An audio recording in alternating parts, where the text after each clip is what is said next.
नमस्कार, कशिश न्यूज को इस खास कार्यक्रम में आपका स्वागत है। मैं मनोज आज आपको रावणेश्वर जो 12 ज्योतिर्लिंगों में से एक है वहां का दर्शन करा रहा हूं और इस दर्शन में हम आपको न सिर्फ मंदिर बल्कि यहाँ के जो आते हैं श्रद्धालु उनसे भी बात कराएंगे, यहाँ की व्यवस्थाएं दिखाएंगे और पूरी ये रास्ता जो है कांवरिया पथ वहाँ किस तरीके से सेवा भाव होती है, किस तरीके से कांवरिया कष्ट सहकर यहाँ पहुँचते हैं, उन सारे चीजों को हम दिखाएंगे। तो सबसे पहले मैं बताता हूँ कि मैं अभी देवघर मंदिर परिसर में हूँ और मैं आपको दिखाता हूँ कि यही बाबा रावणेश्वर का मंदिर है जो कि अगर 12 ज्योतिर्लिंगों की बात करें तो उसमें से एक है। और ये जो एक यहाँ से ये एक पट्टा जो गया हुआ है उस मंदिर तक, वो मंदिर माता पार्वती का है। ये शक्तिपीठ है, कहा जाता है माता सती का जो है यहाँ पे एक अंग गिरा था और तब से यहाँ पे शक्ति और शिव दोनों यहाँ पे मौजूद है और यही वजह है कि 12 ज्योतिर्लिंगों में से इस ज्योतिर्लिंग का खास महत्व है।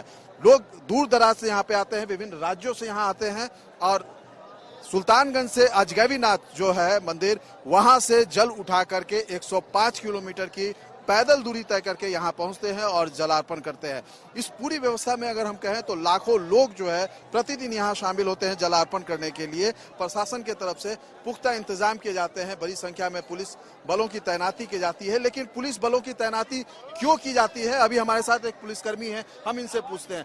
आप लोगों की यहाँ प्रतिनियुक्ति हुई है, आप दूसरे राज्य से दूसरे जिले से आए हैं, क्यों यहाँ आए हैं? चूंकि यहाँ देश भर के श्रद्धालु आते हैं और वहाँ से करीब ऑल इंडिया के श्रद्धालु आते हैं। होता क्या है कि इतनी भीड़ यहाँ रहती है कि चूंकि अन्य जिलों से भी पुलिस कर्मी का डिप्यूटेशन होता है। अभी तो इस बार तो 2 महीना का रहेगा, सावन जो है सो 2 महीना का है और अन्य जिलों से भी प्रतिनियुक्ति हुई है और सभी प्रतिनियुक्त व्यक्ति बाबा के मंदिर में जो भी श्रद्धालु आते हैं उनको कतारबद्ध करा करके, ताकि इतने सारे पुलिसकर्मी यहाँ आते हैं, पुलिसकर्मी किसी अपराधी को पकड़ने आते हैं या कुछ और? नहीं, सभी जो है सो सेवा भाव से ड्यूटी के चल करने के कारण श्रद्धालु को कर्मी को ये बोलबम जो श्रद्धालु आते हैं उनको किसी तरह का दिक्कत नहीं हो, ये इसीलिए जो है सो उनको करवाने। यहाँ विधि व्यवस्था की समस्या नहीं है? यहाँ विधि व्यवस्था की कोई समस्या नहीं। यहाँ जो श्रद्धालु आते हैं उनको केवल रास्ता दिखाना, कोई बिछड़ गए हैं तो उनको मिलवाना। हाँ, किसी तरह कोई अगर घायल हो गए हैं तो उनको सुविधा उपलब्ध कराना, कोई घर से बिछड़ गए हैं तो उनको मिलवाना, कतारबद्ध करना और किसी भी तरह की जो अगर असुविधा उनको होती है तो उनको सुविधा प्रदान करना जो है सो करना। ये एक अद्भुत चीज है कि पुलिसिंग यहाँ होती है, लेकिन पुलिसिंग का जो तरीका है, जो काम है वो दूसरा है। दूसरा यह है कि पुलिसिंग यहाँ किसी अपराधी को गिरफ्तार करने नहीं बल्कि यहाँ किसी भीड़ को एक ऐसे भीड़ जो अनियंत्रित हो उसको नियंत्रित करने के लिए नहीं, बल्कि एक स्व अनुशासित भीड़ को रास्ता दिखाने के लिए, उन्हें जो परेशानी हो रही है उस परेशानी में मदद करने के लिए पुलिसकर्मियों की बहाली है, प्रतिनियुक्ति है। हम तो बिहार से आए हैं, मोतिहारी जिला से। मोतिहारी से आए, दर्शन हो गया? जी हो गया। कितने बजे लगे थे? लगभग अभी डायरेक्ट दर्शन यहाँ पे किए हैं। जलार्पण यहाँ अर्घा में? जी जी। छोटे छोटे बच्चे हैं, कितना उत्साह था यहाँ आने को, कैसा लग रहा है यहाँ? बहुत अच्छा, बढ़िया लग रहा है। अच्छा लग रहा है। क्या देखा यहाँ पे? बहुत सारे। क्या किया यहाँ, क्या क्या किया? बोल कहाँ से आए हो? मोतिहारी। आप बताओ, बता दें कैसा लग रहा है यहाँ पे, क्या क्या किए? बहुत अच्छा लग रहा है। बहुत अच्छा लग रहा है। हाथ में मोबाइल है, फोटो भी खींची है, जी। सेल्फी लिया है। आप कहाँ से आए? मैं बाबा बनारस से। बनारस से आए हैं। बनारस काशी विश्वनाथ कहा जाए, भगवान भोलेनाथ का भी एक मोमनाथ पुरारी, वहाँ भी दर्शन हुआ और यहाँ भी दर्शन। वहाँ 400 मार चढ़ाए हैं, यहाँ पर हम 30वें बार आए हैं। अच्छा, वहाँ कितनी बार गए हैं? वहाँ जो 400 मार चढ़ाए हैं इस साल का। हाँ, सोमवार वहाँ चढ़ा। कृपा जब ले लेते हैं तब यहाँ आते हैं दर्शन को। मतलब एक तरह से कहा जाए वहाँ भी आशीर्वाद लेते हैं, यहाँ भी, यहाँ के बाद लेने के बाद यहाँ आते हैं। आप देख सकते हैं कि किस तरीके से है। आप यहाँ, मैं ये बता दूं एक नज़ारा, ये मंदिर मुख्य मंदिर है और मंदिर के अंदर अभी चूंकि स्पर्श पूजा जो है वो अभी प्रतिबंधित है, तो ऐसे स्थिति में अर्घा के माध्यम से लोग जलार्पण कर रहे हैं और जो अर्घ के माध्यम से जो जल जा रहा है वो इस स्क्रीन के माध्यम से आप देख सकते हैं कि किस तरीके से लोगों जो श्रद्धालु आए हैं गंगा जल चढ़ा रहे, वो सारा गंगा जल जो है भगवान के पास जा रहा है और वहाँ जो वहाँ के जो पुजारी हैं जो अंदर बैठे हैं वो उस जल के साथ जो फूल माला सारी चीजें जा रही है वो दिखा रहे हैं। तो हम आपको दिखा रहे थे कि यहाँ पे किस तरीके से भीड़ है। ये जो रास्ता है ये निकास द्वार है जो मंदिर में गर्भ, जैसा भी मैंने दिखाया आपको कि वो गर्भगृह है और वहाँ जल अर्पण करने के बाद लोग यहाँ पहुँचते हैं। तो यहाँ की आप देख सकते हैं कि किस तरीके से सुरक्षा व्यवस्था है और तमाम जो लोग हैं जो जल अर्पण करके निकल रहे हैं उनके चेहरे की खुशी देखी जा सकती है कि किस तरीके से वो खुश है यहाँ पे जल अर्पण करके। चूंकि एक तरह से अगर कहा जाए तो और ये जो मंदिर के अंदर जो सारा सामान निकला है वो सारी चीजें यहाँ पे नजर आ रही है। आइए हम कुछ श्रद्धालुओं से भी बात करने की कोशिश करते हैं जो दूर दराज से आए हैं यहाँ पे और कुछ मन्नतें लेके आए हैं, कुछ मन्नतें पूरी होने के बाद आए हैं, कुछ मन्नतें मांगने आए हैं। तो ये सारे लोग जो आए हैं इन लोगों से हम बात करने की कोशिश करते हैं। कहाँ से आए हैं? सर मैं पश्चिम बंगाल सिलीगुड़ी से। सिलीगुड़ी से आए हैं। क्या कुछ मन्नता थी? मन्नता बस 22 साल पहले आए थे और अब आने के सौभाग्य पर आज परिवार के साथ? परिवार के साथ, हाँ, बच्ची है, मिसेस है, सास है, काकी है, सबको लेकर आए हैं। दर्शन हो गया, जलार्पण हो गया, बहुत खुश है सर। हाँ, बच्ची है, प्यारी सी बच्ची है। आप कैसा लगा यहाँ आने के बाद? आप पहली बार आई हैं? जी क्या क्या मन में था और यहाँ आने के बाद कैसा लगा? अच्छा लगा। अच्छा लगा। आप बताइए। आप? हम तो पहले से आते हैं, 24 बरस हो गया आते रहते हैं, लेकिन यहाँ आके सब मनोकामना पूरा होता है।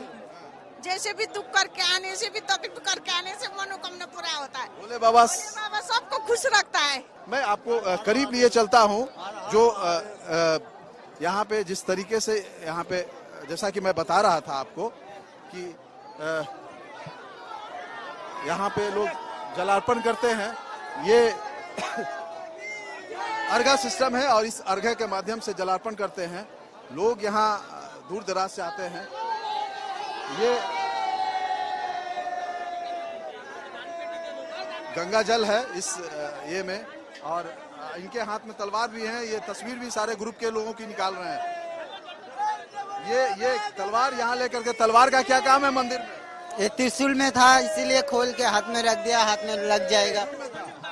वो जो कावड़ लेकर के आप आए हैं, हाँ, काफी भारी है, गंगा जल है। आप देख सकते हैं यहाँ पे कि किस तरीके से ये जो है सुल्तानगंज का पानी जो है, ये अगर इसको कहा जाए कि ये काफी जो है लोगों को एक पवित्र पानी माना जाता है। कहाँ से आए हैं आप? हम लोग कोलकाता से आए हैं। New town. New town. ये कहाँ का पानी है? ये सुल्तानगंज का। तो वहाँ पहले गए फिर यहाँ आए। कितने दिन का सफर करके आए? 3 दिन में। कैसा लगा? चलो। ये एक अगर कहा जाए तो ये व्यवस्था जो है ये नजर आती है। लोग जो यहाँ है श्रद्धालु है आते हैं। साहिबगंज। आप देख सकते हैं कि किस तरीके से और भी लोग हैं। आइए हम कोशिश करते हैं। और यहाँ पे अगर हम बात करेंगे तो इस मंदिर में आस्था के साथ साथ एक पुरोहित है, हम इनसे जानने की कोशिश करते हैं क्या है इस मंदिर की खासियत, क्या है और क्या कहा जाता है, रावणेश्वर के पास क्यों आते हैं? बहुत लंबा कहानी है। ये रावण ने ईद आदि स्थापित की है। ये विश्वकर्मा का, कोई मनुष्य का बना हुआ ये चीज नहीं है। ये 4000 पूर्व का चीज है। कहाँ से लेके आए थे रावण? बताया रावण लंग हाँ। फिर क्या हुआ था? फिर आए तो शर्त किए जो कहीं हमको रख दोगे तो फिर हम उठेंगे नहीं। तो महिमा था इनको यहाँ स्थापित होना। तो विष्णु भगवान रूप में, ब्राह्मण के रूप में आए, उनको लघु शंखा लग गया, उनके हाथ में दिए, उनको लघु शंखा बड़ू जो है उनके प्रवेश कर दिए शरीर में। 24 घंटा लघु शंखा करते रह गए, आके बाबा को यहाँ बैठा दिया। तमाम लोग यहाँ हम इस मंदिर की खासियत पे और भी बात करेंगे। जो श्रद्धालु आ रहे हैं उनसे भी हम जानने की कोशिश करेंगे कि वो कहाँ से आए, क्यों आए और यहाँ आने के बाद उन्हें कितनी संतुष्टि मिलती है। आज हम बात कर रहे हैं बाबा धाम यात्रा की, जो सुल्तानगंज से शुरू होती है और बाबा बैद्यनाथ के इस मंदिर में, इस प्रांगण में आकर समाप्त होती है। इस 105 किलोमीटर यात्रा में लोग काफी कष्ट सह करके यहाँ पहुँचते हैं और जलार्पण करते हैं, गंगा जल चढ़ाते हैं और अपनी मन्नतें, अपनी जो आस्था है उसको यहाँ पे पूरी करते हैं। इस आस्था के इस मंदिर में जहाँ लोगों का सैलाब उमड़ता है आस्था के लिए, पूजा के लिए, वहीं अगर हम बात करें तो आस्था के साथ साथ इससे अर्थ भी जुड़ता है। अर्थ भी जुड़ता है। जो यहाँ पे जो स्थानीय लोग हैं, जो आसपास के गांव के लोग हैं, आसपास के जिलों के लोग हैं, यहाँ पे आते हैं, अपना रोजी रोजगार चलाते हैं। ये रोजी रोजगार जो है कई तरीके से होती है। जो एक तरफ जहाँ श्रद्धालुओं को पूजा पाठ में मदद करती है, उन्हें वो सारी सुविधाएं उपलब्ध कराती है, वहीं दूसरी तरफ अगर कहे तो इसके माध्यम से वो 2 पैसा कमाते हैं और जिनसे उनका परिवार चलता है। जैसे यहाँ पे आप देख सकते हैं कि बाबा बैद्यनाथ को बेलपत्र पसंद है। कहा जाता है बेलपत्र का फूल और सफेद फूल जो है चढ़ाया जाता है, गंगा जल चढ़ाया जाता है। जो श्रद्धालु सुल्तानगंज नहीं जा सकते हैं वो यहाँ पे गंगा जल इस बोतल में भर करके यहाँ पे बेचा जाता है। यहाँ पे उनके लिए बेलपत्र, माला, फूल, ये सारी सुविधाएं जो है उपलब्ध होती हैं जो श्रद्धालु यहाँ लेते हैं। इसके साथ यहाँ पे जो प्रसाद चढ़ता है, सिंदूर है, बिंदी है, प्रसाद है और जो दूसरे चीजें होती हैं, जो पूजन सामग्री होता है, वो यहाँ उपलब्ध कराया जाता है। इसका एक बड़ा बाजार है। देख सकते हैं जिस तरीके से लोग यहाँ पे आते हैं, बड़ी संख्या में भीड़ है और हर किसी के हाथ में आप देखेंगे कि ये फूल है, ये माला है और इसकी कीमत 25 से 50 रुपये ये लोग लेते हैं। तो एक तरह से कहा जाए कि ये हर लोगों की जो है एक तरह से कहा जाए ये अर्थ का एक बड़ा बाजार है। आप देख सकते हैं कि लोग खरीद रहे हैं यहाँ पे। और सिर्फ यही नहीं है, हम आपको दिखाते हैं कि इसके साथ साथ जो श्रद्धालु हैं वो यहाँ पे माता पार्वती और भगवान शिव, इन दोनों की आरती करते हैं। आरती के लिए भी यहाँ पे जो है उपलब्ध कराया जाता है सामान और देखिए उसका भी भाड़ा लिया जाता है। तो एक तरह से अगर कहा जाए तो ये भी एक यहाँ पे जो स्थानीय लोग हैं उनके रोजगार का एक बड़ा साधन है। आप देख सकते हैं कि हर कोई जो है यहाँ पे आरती के लिए सामान दे रहा है और उसकी कीमत यहाँ पे वसूली जाती है। ये बताइए कि ये आरती करने के लिए ये उपलब्ध कराते हैं, कितना पैसा लगता है? 10 रुपया सर। दिन भर में कितने लोग ऐसे आरती करते हैं? सर ऐसे काउंट नहीं है, थोड़ा भीड़ है, ज्यादा है, पिछला थोड़ा रहता है, आज थोड़ा ज्यादा भीड़ है। क्या कमाई हो जाती है? थोड़ा है, हम लोग हाँ बिजनेस थोड़ा आज ठीक ठाक है। एक कमाई का जरिया यह है। इसके साथ साथ अगर हम अगर हम देखें तो कुछ दर्शक भी हैं, कुछ श्रद्धालु भी हैं यहाँ पे, हम इनसे भी बात करते हैं। आप यहाँ पे आरती के लिए ले रहे हैं, कितना पैसा लग रहा है और क्यों आरती कर रहे हैं? आरती महादेव के और माता जी की आरती कर रहे हैं और बस दर्शन मिल गया, दर्शन कर चुके हैं, अब आरती ले रहे हैं। आरती जरूरी है, पूजा उसके बिना पूरा नहीं होता है। हाँ, पूरा नहीं होता है। जब तक बाबा का दर्शन हो गया, अब उसके बाद आरती दे लेंगे, उसके बाद हम लोग अपना नाश्ता पानी करेंगे। यहाँ पे दर्शन। कहाँ से आए हैं आप? हम बलिया से आए हैं। बलिया से। ऐसा रहा सफर? बहुत सफर है। 3 दिन का सफर था? हम लोग 3 दिन में पैदल यात्रा किए। हम लोग 3 दिन में आए हम लोग बाबा के पास। हम लोग सुल्तानगंज से जल उठा के। जी। तो मैं जो है आस्था की बात मैं बता रहा था और जैसा कि मैं बता रहा था कि इससे एक बड़ा अर्थतंत्र जुड़ा है और इससे लाखों लोगों का रोजगार चलता है। इस रोजगार में जहां पूजन सामग्री है, वहीं एक हाल के दिनों में जो टेक्नोलॉजी विकसित हुई है उसका भी नजर आता है। और यहाँ पे आप देख सकते हैं कि यहाँ पे सबको त्रिकुंड लगाते हैं और दक्षिणा लेते हैं। कितना दक्षिणा लेते हैं? जो मन खुशी से बाबा के नगरी में खुशी से लेते हैं सर, जो देता है वही लेते हैं सर। कितने दिन भर में कमाई हो जाती है? दिन ही 300-400 हो जाता है सर। दिन ही 400 होता है कमाई? सच बोलिएगा, बाबा के दरबार में झूठ नहीं बोलिएगा। नहीं, बाबा के दरबार में झूठ नहीं बोलिएगा। कितनी होती है कमाई? हाँ सर, वही 400-500, कभी ज्यादा हो जाता है, 1000 हो जाता है। आज ज्यादा हो जाएगा। आज ज्यादा हो जाएगा। आप देख सकते हैं कि जैसा लोग हैं, सोमवार का दिन है तो भीड़ होगी और ज्यादा होगा। सावन के महीने में भीड़ ज्यादा। देखिए ये लेके जा रहे हैं प्रसाद, बाबा के दरबार में है। इसमें देखिए कई सारी चीजें हैं जो हम दिखाना चाहेंगे। सिंदूर है, मौली है, मुकुंदाना है, बिंदी है और चूड़ी है। ये सारी चीजें हैं। कितना में लिया है आप? 50 में। 50 रुपया में लिया। तो ये बता सकते हैं कि किस तरीके से हम, जैसा कि मैं बता रहा था आपको कि यहाँ अर्थ से जुड़ा हुआ कई चीजें हैं और टेक्नोलॉजी जो से आई है, एक नया रोजगार जो है वो मिल गया है। आप देख सकते हैं ये क्या कर रहे हैं आप? खोए हुए व्यक्ति को दिखाते हैं। नहीं, ये सैंपल दिखाते हैं, साइज। हाँ, ये साइज दिखाते हैं, इतना वाला का जैसे साइज होता है, जो साइज में निकलवाता है उसका साइज निकाल के दिखाते हैं। और ये खींचते हैं, जैसे हमको हम लोग बुला के लाए जिसको खिंचवाने की इच्छा रहा उसी को खींचे, जबरदस्ती किसी को नहीं। जो अपने से बुला के खिंचवाता है, जैसा साइज में निकलवाता है साइज दिखा के निकाल देते हैं। जिस तरीके से तस्वीर मंदिर के साथ हाँ, मंदिर के साथ तस्वीर होता है। हाँ, मंदिर के साथ। तो इसके एवज में कितना पैसा लेते हैं, कितनी कमाई हो जाती है? इसमें देखिए हम लोग 200-250 डेली का कमा लेते हैं। कमीशन पे काम होता है यहाँ पे, अपना किसी का कैमरा नहीं है, मालिक का है। 250 होता है, बस वही होता है दिन में। तो एक तरह से कहा जाए रोजगार का एक ये भी साधन है।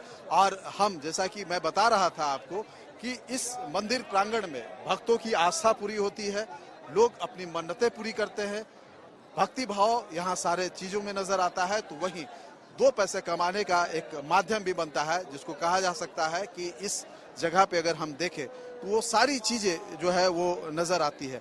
हम इस चीजों को, इन सारे चीजों को जो बाबा बैद्यनाथ धाम से जुड़े हुए जो महत्वपूर्ण चीजें हैं, उसको हम आगे भी बताते रहेंगे। आज हम बात कर रहे हैं बाबा बैद्यनाथ की, बाबा रावणेश्वर के इस बैद्यनाथ धाम यात्रा की। हम अभी मंदिर के परिसर के ठीक बाहर खड़े हैं और आप देख सकते हैं ये मंदिर का प्रवेश द्वार है और तमाम श्रद्धालु जो है यहाँ पे आ रहे हैं, जा रहे हैं। लोग अपने जो यात्रा का समापन यहाँ पे कर रहे हैं, अपने जो गंगा जल जो ले करके आए हैं सुल्तानगंज से, उसका जलार्पण करके, और उनके चेहरे पे इस बात की खुशी नजर आ रही है। मुंह से बोल बम का नारा निकल रहा है। और जैसा कि मैं बता रहा था कि आस्था के इस मंदिर के साथ एक बड़ा अर्थतंत्र जुड़ा है। वो अर्थतंत्र जो है आपको इस गली में और इसके आसपास की जितनी भी गलियां हैं वहां नजर आ जाएंगी, जहां प्रसाद से लेकर के तमाम तरह के जो सामान है यहाँ पे बिक रहे हैं और एक बड़ा रोजगार चल रहा है। आप देख सकते हैं कि किस तरीके से यहाँ पे प्रसाद है, पेड़ा है, जो कि कहा जाता है कि पेड़ा, चूड़ा और मकुंदाना यहाँ से प्रसाद के रूप में लोग ले जाते हैं। तो वो सारे लोग जो है यहाँ पे नजर आ रहे हैं। आप देख सकते हैं कि किस तरीके से यहाँ पे बाबा का जो जितने भी लोग श्रद्धालु आते हैं अपने इष्ट मित्रों परिवार के लोगों को बांटने के लिए यहाँ से प्रसाद लेके जाते हैं। और यहाँ का प्रसाद जो होता है वो पेड़ा, चूड़ा और मकुंदाना, जिसे इलायची दाना भी कहते हैं, वो होता है। साथ ही जो है महिलाओं के लिए सिंदूर, चूंकि यहाँ माँ पार्वती का शक्ति के साथ साथ शिव के साथ साथ शक्ति की भी प्रतिमा बैठती है, तो यहाँ सिंदूर भी यहाँ से लोग लेके जाते हैं। हम ये दुकानदार हैं, हम इनसे बात करने की कोशिश करते हैं कि अगर बात करें तो अभी तो कुछ नहीं है एक्चुअली, अभी जो है मलेमास उस वजह से थोड़ा कम मतलब जो है कि प्रशासन के तरफ से एक दर भी निर्धारित किया गया है कि कौन से दर पे आप पेड़ा लेंगे और इससे ज़्यादा यहाँ पे बेचना मना। कहा जाता है कि जो यहाँ पेड़ा बनता है कुछ खास दूध होता है उसका। कहाँ से? अभी तो एक्चुअली जो है लोकल ही प्रोजेक्ट मतलब आ रहा है, जो है ऐसे बाहर से भी आता है और लोकल भी। लोकल सावन के टाइम में जब सप्लाई का कम हो जाता है तो जो बाहर से आता ही है। अभी एक्चुअली अभी यहीं से ले रहे हैं, लोकल से ही होगा इन लोगों। अनुमान जितने लाखों लोग आते हैं, लगभग आज 1.5 लाख सावन में तो लगभग 3-4 क्विंटल जो है हो जाता है, उसमें कोई डाउट नहीं है। और अगर चूड़ा और ये सब, हाँ चूड़ा भी जो है लगभग 3-4 क्विंटल, उसमें भी बड़ा बाजार है। और मैं आपको दिखाऊं कि यहाँ सिर्फ न पेड़ा और प्रसाद, बल्कि जो महिलाओं के लिए सुहाग की जो चूड़ियाँ होती है, शंखा पोला होता है, ये सारी चीजों का भी एक बड़ा बाजार है, क्योंकि ये भी प्रसाद के रूप में माना जाता है। क्या जी, क्या क्या यहाँ से प्रसाद के रूप में? प्रसाद के रूप में चूड़ी हुआ, सिंदूर हुआ, शंखा पोला, यही सब जाता है जी। चूड़ी, सिंदूर हुआ, ये सब सिंदूर है, कड़ा है, ब्रेसलेट है, बहुत सारा होता है, माला वाला यहाँ का प्रसाद मुख्य होता है जी। द्राक्ष का भी है, द्राक्ष का है, स्फटिक है, मोती है, ये सब। अच्छा, अगर हम कहें इसका कितना बड़ा बाजार है? बहुत बड़ा बाजार है जी। कितने लोग जुड़े हुए होंगे इस बाजार से? आप जैसे, हम जैसे लोग? लगभग 10,000 से ज्यादा लोग सीधे होंगे। हाँ, 10,000 से ज्यादा लोग होंगे। तमाम परिवार के लोग, चाहे हम महिलाओं की बात करें, पुरुषों की बात करें या फिर बच्चों की बात करें, जो लोग यहाँ जो भी श्रद्धालु आ रहे हैं उनके लिए तमाम तरह की जो चीज़ें हैं यहाँ पे आप देख सकते हैं कि किस तरीके से उपलब्ध है। और यहाँ पे जो है कई शिवलिंग भी बने हैं, छोटे बड़े हर तरह के हैं। स्टीफक के भी शिवलिंग है, जैसा ये बता रहे थे। तो बहुत सारे श्रद्धालु उसको भी लेके यहाँ से जाते हैं, ताकि जब यहाँ से जाए और यहाँ से जाने के बाद वो अपने घरों में उसकी विधिवत तरीके से पूजा कर ले। और देख सकते हैं यहाँ पे लोग आ रहे हैं। आप यहाँ आई हैं, क्या खरीदने आई हैं? बाबा से प्रणाम करने आए हैं, बाबा को बाबा से मिलने आए हैं सावन में। कहाँ से आई हैं? दरभंगा से आए हैं, दरभंगा से आए हैं। हाँ। कहाँ से आई हैं? इस दुकान में आ रही हैं, क्या कुछ लेंगी? देखने आए हैं बाबा का, सबसे तो मेन बाबा का पूजा करेंगे। बाबा का भी है या माता का भी दरबार? माता, हाँ, दोनों का प्रणाम कर लिया अच्छे से, बहुत अच्छे से हो गया। और अब ये कुछ खरीदारी बाबा का ये संदेश ले जाएंगे, वही प्रसाद लेके जाएंगे। बस बाबा के यहाँ आए हैं सावन में, इतना मन गदगद हो गया है। प्रसाद में क्या होता है यहाँ पे? प्रसाद में पेड़ा चूड़ा ये होता है, जो श्रद्धा से वो अजब ही पेड़ा का स्वाद है, देवघर का जो कहीं नहीं है। कहाँ से आई हैं? सिवान जिला। सिवान से आई हैं आप यहाँ आई हैं प्रसाद लेने के लिए। क्या क्या प्रसाद लेके जाएंगे और किन लोगों के बीच में बांटेंगे? बहुत सारा प्रसाद लेंगे, बहुत लोग को बांटेंगे। क्या क्या लेंगे? पेड़ा, लचदाना, खजली, चीरा, ये सब। इसके अलावा भी कुछ माला वाला और सब सामान वही सब। पास पड़ोस परिवार की जो महिलाएं हैं उनके लिए क्या कुछ? हाँ, सब कुछ को, सब कोई को सिंदूर बिंदी सब। अच्छी है। हम इससे बात करते हैं। बाबू, आप मम्मी तो प्रसाद ले रही हैं, भैया लोग हैं, पापा लोग हैं, तो सब लोग चाचा लोग हैं, परिवार के सब बड़े लोग तो अपने अपने सामान ले रहे हैं। आप यहाँ क्या कुछ लेके जाएंगी जो अपने दोस्तों के बीच? हम दोस्तों के लिए प्रसाद और बाबा का आशीर्वाद लेके जाएंगे। पापा के आशीर्वाद लेके जाएंगी और माला वगैरह भी लेके जाएंगी और कान का, नाक का, ये सब भी यहाँ काफी खूबसूरत होता है, वो सब। हाँ। बाबा बैद्यनाथ के इस दरबार में कोई भी आदमी जो है वो खाली हाथ नहीं जाता है। कहते हैं कि यहाँ जो भी मन्नतें मांगी जाती है वो पूरा होता है।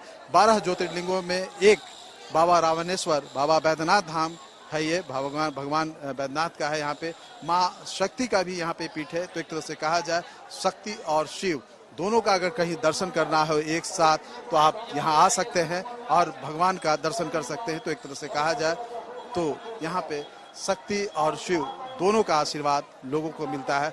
हम चाहते हैं, कशिश परिवार भी ये चाहता है कि आप सबों को भी बाबा का आशीर्वाद मिलता रहे। कैमरा पर्सन राजू के साथ मनोज, कशिश न्यूज, देवघर।